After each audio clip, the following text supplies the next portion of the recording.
Assalamualaikum Warahmatullahi Wabarakatuh to all of you, especially for our beloved lecturer, Madam Dr. Farah Payada binti Borhan.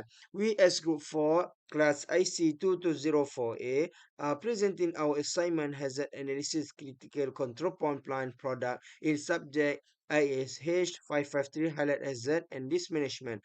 So kindly your attention in our honor for those who are supporting and helping us. Please enjoy watching this video. So this is our list for the best team members in our group presentation. So firstly, I would like to introduce myself first. My name is Ahmad Izzat bin Ahmad Zaki. With my fellow friends, Muhammad Alif Akif bin Nasir, Muhammad Zahin Najwan bin Muhammad Zaki, Anis Safra Nasuha binti Mat Saleh, and also Muhammad Haziq bin Zulkifli.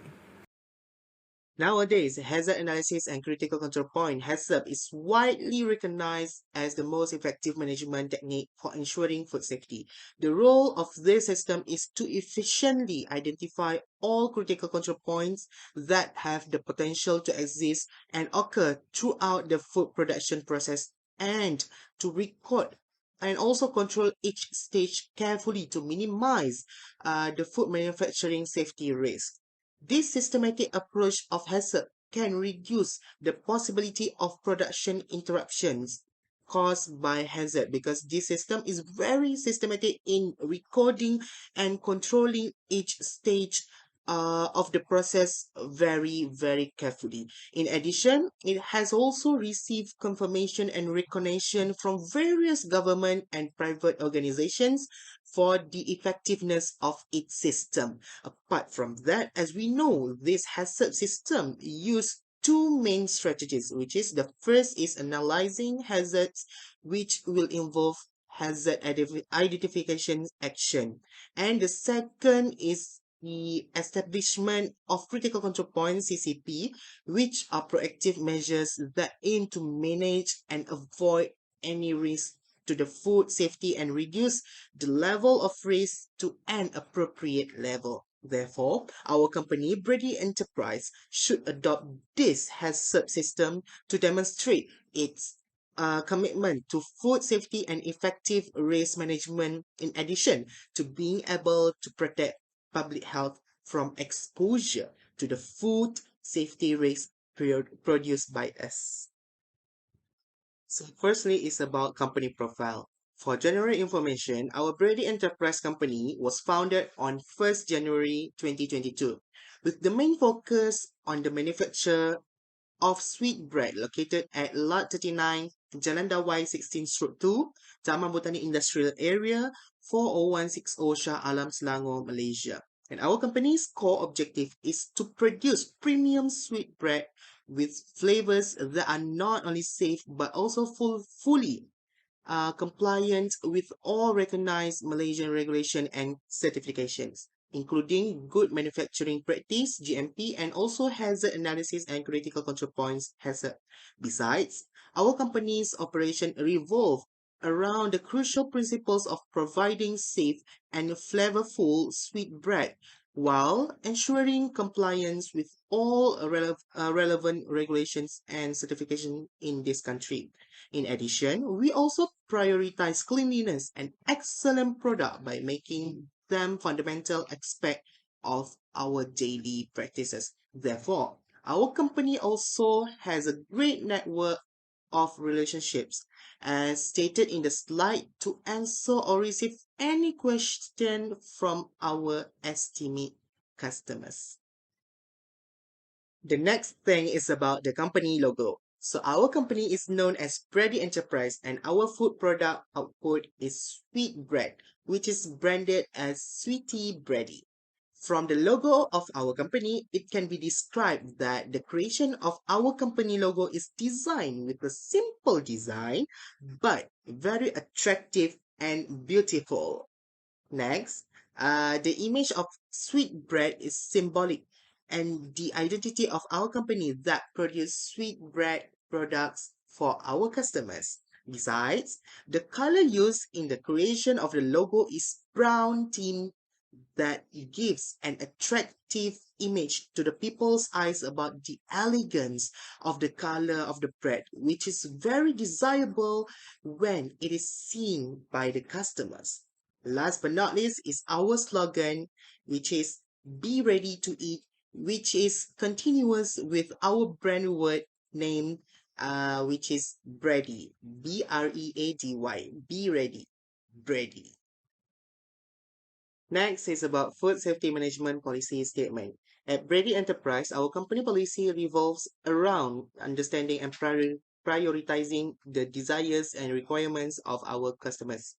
Our topmost focus is on customer safety, achieved through maintaining cleanliness, delivering top-notch food quality, and prioritizing the health of our customers. Besides, we are diligent in adhering to the food safety standards outlined in the Food Act 1983, Food Regulation 1895, and also Trade Description Act 2011. Furthermore, our dedication lies in first, ensuring customer safety by producing clean and wholesome food. Second, consistently complying with legal requirements, including the Malaysian Food Act 1983, Food Regulation 1985, and Trade Description Act 2011. And third, continuously updating and enhancing the effectiveness of our quality management system to improve company operations. Well, next is about the organization chart. In this section, we will get to know the highest committee in our company and what their position is in the Haccp system. So first of all is Muhammad Aziz bin Zulkifli as a managing director in the company and as a food safety advisor in the Haccp.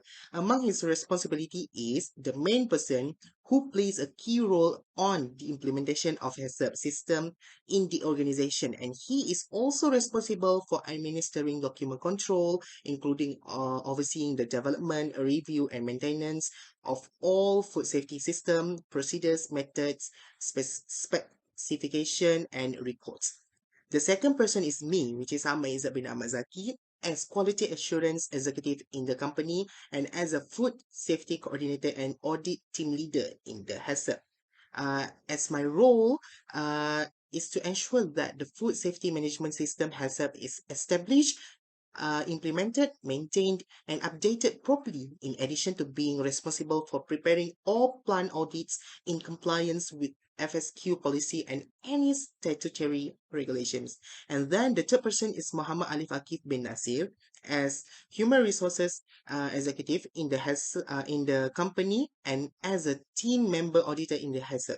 And his role is organize Haccp training session for all employees and also formulate and implement a human resources plan as well as policies for people management.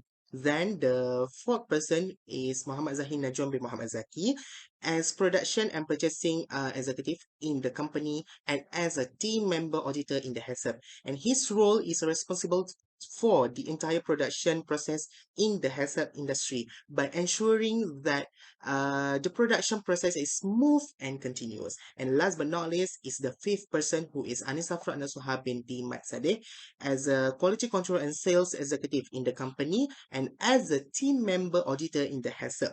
And her duties are responsible for product quality and safety and for maintaining sanitary conditions and also conducting internal audits as per schedule by reviewing daily reports for further improvement and taking corrective action is if necessary.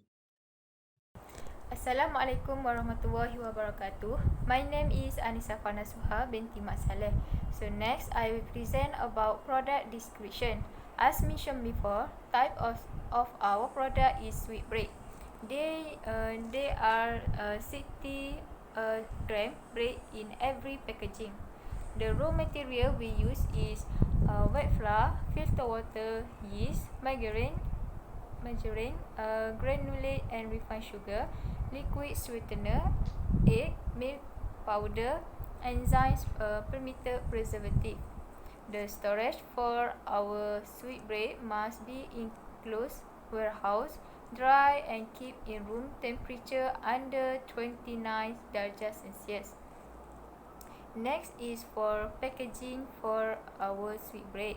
The packaging for our product is safe adhesive bread bag and placed in a carton box to protect from sunlight and avoid damaged bread packages.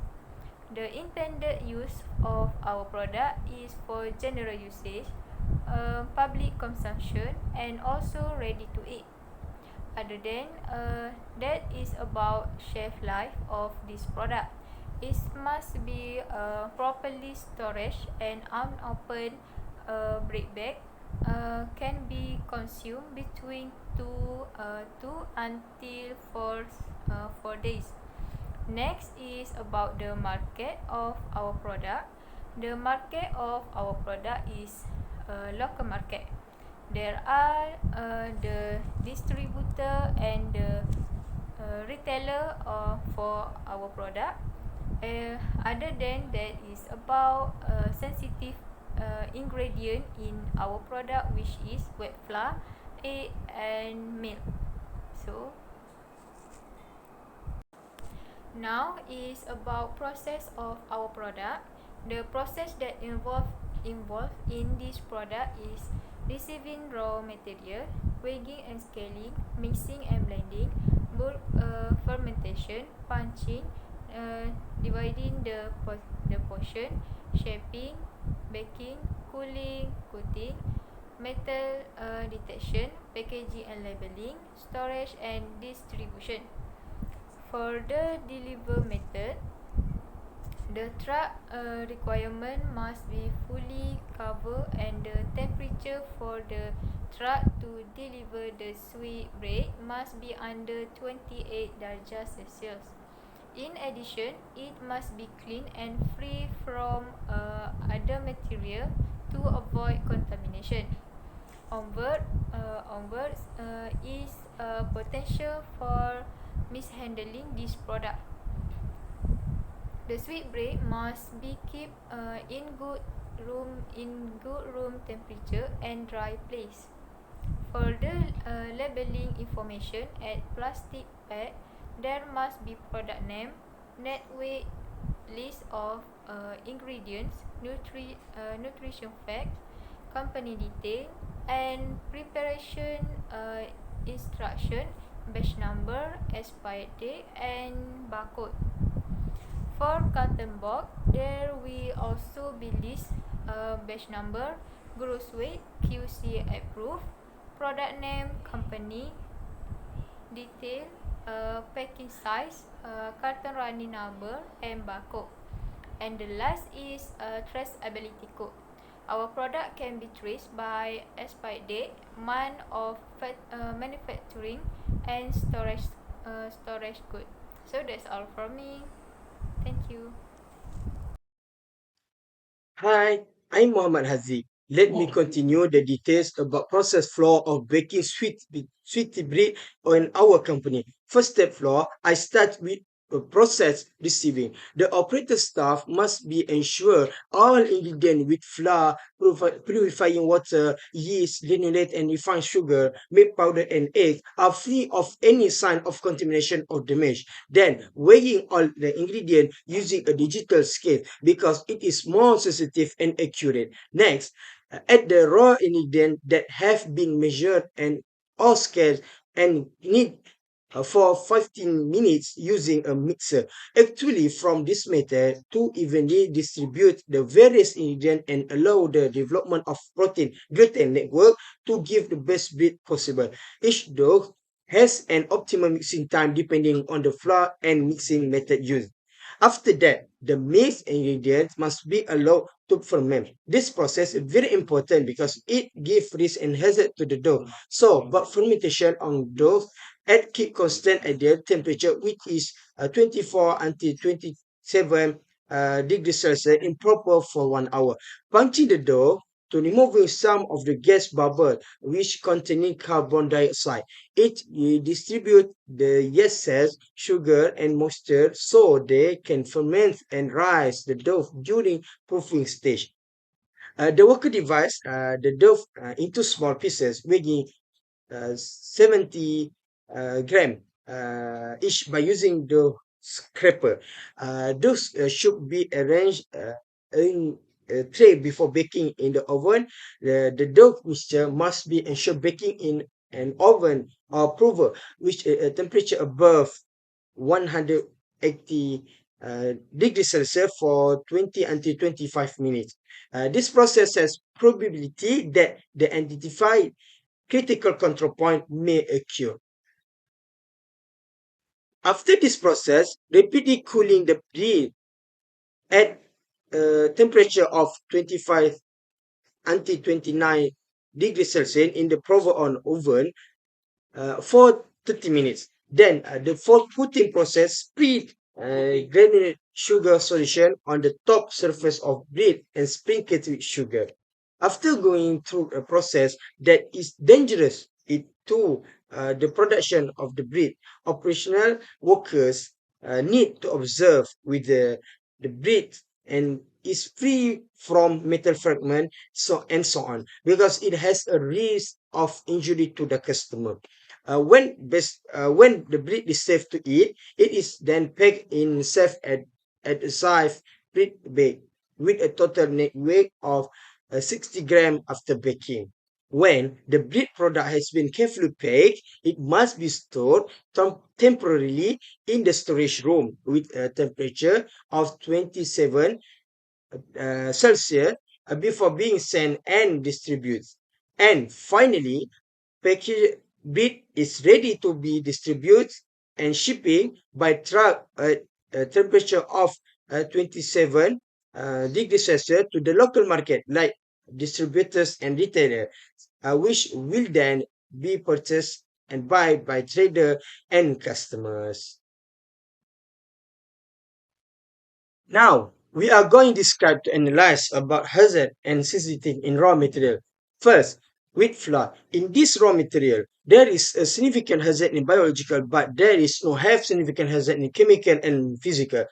However, there is not have sensitive material in biological. Next, for purified water, there is no have significant hazard in biological, chemical, and physical, while no found sensitive material at all. Yeast is important raw material, so there is no found hazard biological and physical, but there is have hazard in chemicals. By the way, that found sensitive materials in chemical and no have sensitive material in biological and physical. Next, for granulate and refined sugar, there is have significant hazard in biological, but there is no hazard in chemical and physical. For sensitive material, there is no found in biological, chemical, and physical. Then, milk powder. There is no significant hazard in biological, chemical, and physical. However, there is have sensitive material in physical, but not sensitive in biological and chemical. And last raw materials is eggs. We found significant hazard in biological, but not have significant hazard in chemical and physical. However, there is no sensitive in chemical and physical, but there is sensitive material in biological. Hello, my name is Muhammad Zahid Najwan. So now we go through to the hazard analysis worksheet in the process. So the first process step is receiving. In receiving, we have two potential hazard, which is biological and physical only. For biological, we conclude that the biological is the significant hazard. It is because the pathogen are naturally occurring in wet flour due to its properties such as high moisture content and natural pH in the raw material. While the physical, we conclude that physical hazard is non-significant hazard. It is because pests and foreign material are likely to occur because raw material is protected by primary packaging material, and receiving is carried out in enclosed and clean area. The second process step is weighing and scaling. Weighing and scaling only have physical potential hazard and it is non-significant hazard. The third process is mixing. Mixing also only have the physical potential hazard and it is non-significant hazard. It is because these two process is having a inspection and SOP when doing the process. So for the fourth process step is bulk fermentation. For bulk fermentation, it have biological potential hazard and it is significant hazard. Biological potential hazard in bulk fermentation occur because it have temperature abuse during processing that may cause the pathogenic bacteria such as Salmonella and E. coli to grow and multiply rapidly. For the physical that occur in bulk fermentation, it is non-significant hazard. It is because it is not likely to occur and can be controlled by the GMP program. For fifth process step is punching and degazing. It only have physical potential hazard and it is non-significant hazard. And the next step is dividing. Dividing only have physical potential hazard and it's also non-significant hazard. The next step is shaping. Shaping only have chemical potential hazard and it is non-significant hazard. The next process is baking. In baking, they only have biological as their potential hazard and it is significant hazard. Next, cooling. Cooling also have their biological as their potential hazard and it's also significant hazard. Otherwise, in coating process, they are having their physical potential hazard and it is non-significant hazard. Otherwise, metal detection also having their physical potential hazard and it is non-significant hazard. For packaging and labeling, they also only have their potential hazard in physical and it's also non-significant hazard. For storing, they only have biological potential hazard and it is non-significant hazard. While process step for shipping, they only have physical as their potential hazard and it is non-significant hazard. In loading process, they only have physical potential hazard and it is non-significant hazard. For distribution, they only have biological potential hazard and it is significant hazard. Next, we move on to Haccp plan summary. The first CCP for our product is from bulk fermentation process. The significant hazard is from the biological hazard, which is Salmonella. So the critical limit is we need to maintain the temperature from 24 Celsius to 27 Celsius in 3 hours. So how do we monitor this hazard? This hazard we monitor from reading the temperature from the digital thermometer conducted by store supervisor in every batch. So if the temperature is deviate, we need to increase temperature to achieve the critical limit. The second CCP is in the baking process. So the baking process, the significant hazard is from also the biological hazard, which is Salmonella.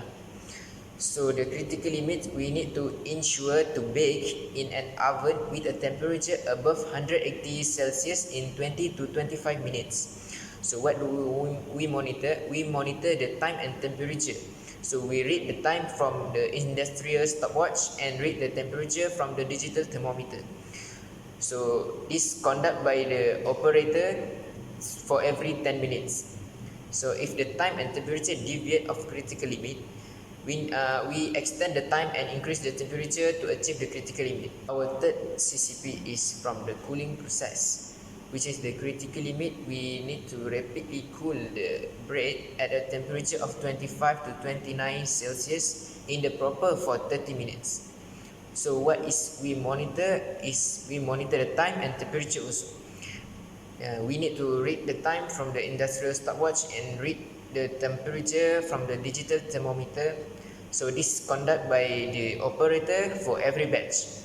If the time and temperature exceeded the critical limit, so we need to extend the time for cooling.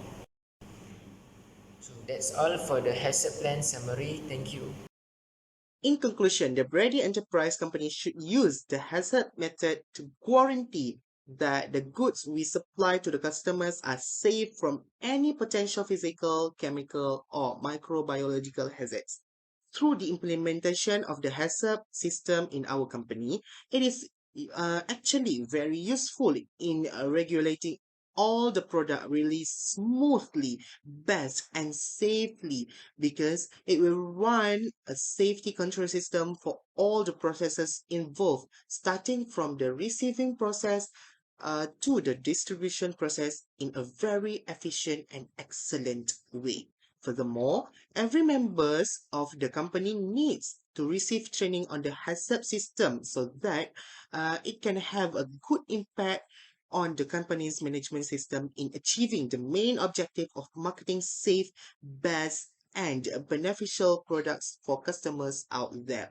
Therefore, the HACCP system has already been seen as a very effective strategy in further promoting the growth of the safe food industry to a wider level, such as at the international level. In addition to this, it can also ensure that the occurrence of foodborne disease among customers can be reduced immediately.